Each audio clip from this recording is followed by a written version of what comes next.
गोटे माँ ता छुआ को क्षीर दे पारुनी माने खाइबा बिना ता स्तनरू क्षीर बाहरुनी ता सी तार छाती को पत्थर रे पिटिकी ऑन स्टेज रे रक्त बाहर करिवो एवं छुआ पीबो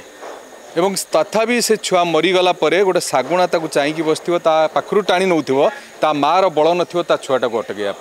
यही केते बहुत बढ़िया बढ़िया सिक्वेन्स को रखीचु जहाँ लोकों पाखे आदृत हो बोली आम आशा करुचु। आज प्रथम मोर इंद्रभवन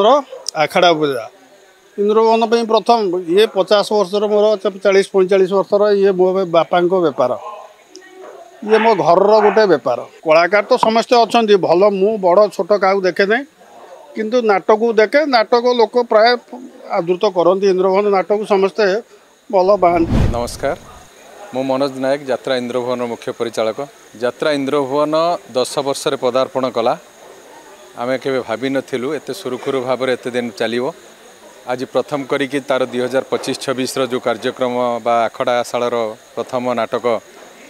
सकल तीर्थ तोचरणे आज प्रथम करिकी डिक्लेयर करागला जगन्नाथ महाप्रभु रथ यात्रा पाई ए संतोष नारायण दास प्रतिवर्ष आम गोटे गोटे सफल नाटक भेटी दौरान तेणु आम प्रतिवर्ष प्रथम नाटकटी नौ तेणु आम विशेष करी समस्ते तो नाटक उपरे गुरुत्व दौरान बोली कहूँ किंतु आम एक्सपेरिमेंटाल को मु विशेष करी पसंद करे कहीं आप रंगमल मु तैयारी करी से डॉल्बी साउंड कहतु लाइट कहतु स्टील जिनिस कहतु प्रथम से करी द्वितीय इंद्रभवन जो कली बूम स्टेज कली आपणकर सीसी कैमेरा एंट्री कली आपणकर बहुत जिनिस एसी फेसी सब करी तेणु से गोटे थी एक्सपेरिमेंटाल समस्ते नाटक मु एक्सपेरिमेंटाल करी प्रथम करी जानी रंगमहल रे मु सुनपटका जगन्नाथ नाटक करी समस्ते कहले लोक आदृत हेबनी किंतु आज भी ताकू भूली पारि ना से नौक दुर्भिक्ष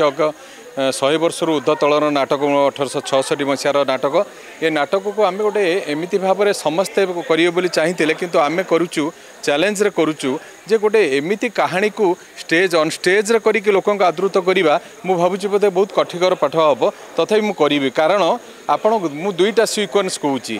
आम दुईटा सिक्वेन्स नहींचु गोटे नहींचु निछक सत कथा सेतेबेले गोटे माँ ता छुआ को क्षीर दे पारुनी माने खाइबा बिना ता स्तनरू क्षीर बाहरुनी ता सी तार छाती को पत्थर रे पिटिकी ऑन स्टेज रे रक्त बाहर करिवो एवं छुआ पीबो एवं तथापि से छुआ मरीगला गोटे शागुणा चाहिए बसो ता पाखु टाणी नौथिबो ता मार बल नथिबो ता छुआटा को अटकैया यही केते बहुत बढ़िया बढ़िया सिक्वेन्स को रखीचु जहाँ लोकों पाखे आदृत हो बोली आम आशा करुचु आउ नौक दुर्भिक्ष निश्चित भाव लोक आदृत हम आ संतोष नारायण जेहेतु शारदा रणा दुई जन सफल नाट्यकार एवं निर्देशक तांको आम तो निश्चित भाव आशा करूँ भल नाटक करने आउ विशेष करके आज समाज रे पिला माने आपणक पिला माने विदेश रे पाठ पढ़ेकिनी बाप माँ को पचारू नाहंती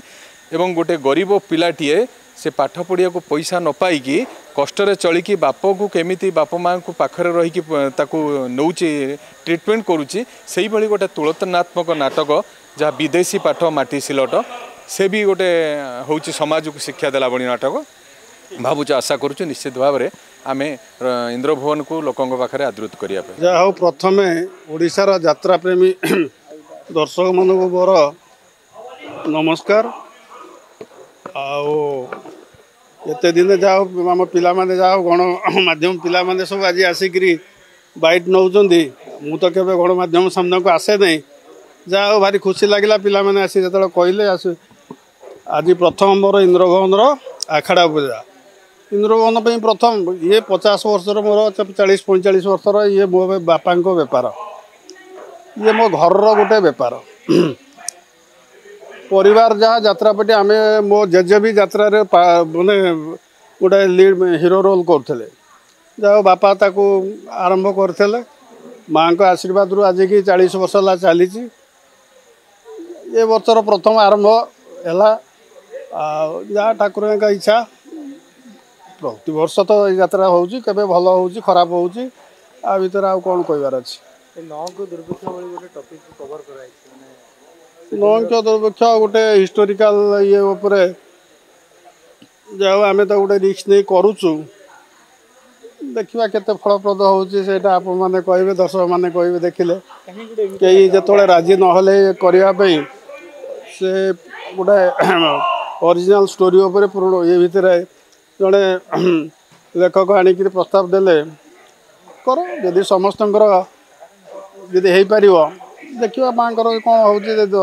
आदूत कले भल हम निश्चित गोटे प्रथम रिक्स नहीं करुचु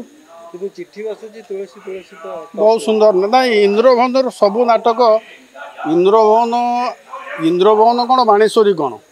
मोर प्रथम जो यात्रा अनुष्ठान बाणेश्वरी आम नाटक उपर आम ही चालू भल यात्रा नाटक ये अतीत शुणी थे आपण कथा रहा मगुसुर को सबुठ भल नाटक भल आदूत भी समस्त पाखे होता इंद्रभवन भी जिते भाई भौणी नुआ कहानी चिठी बासुची तुलसी तुलसी सुना हरिणी आउ नाटक एमती गोटे अधे नाटक कौटी कौन ये जाऊे प्राय प्रतिवर्ष 2टा नाटक इंद्रभवन जोटे आप दर्शक मान पचारतु कलाकार तो समस्ते अच्छा भल मु बड़ छोट क्या देखे ना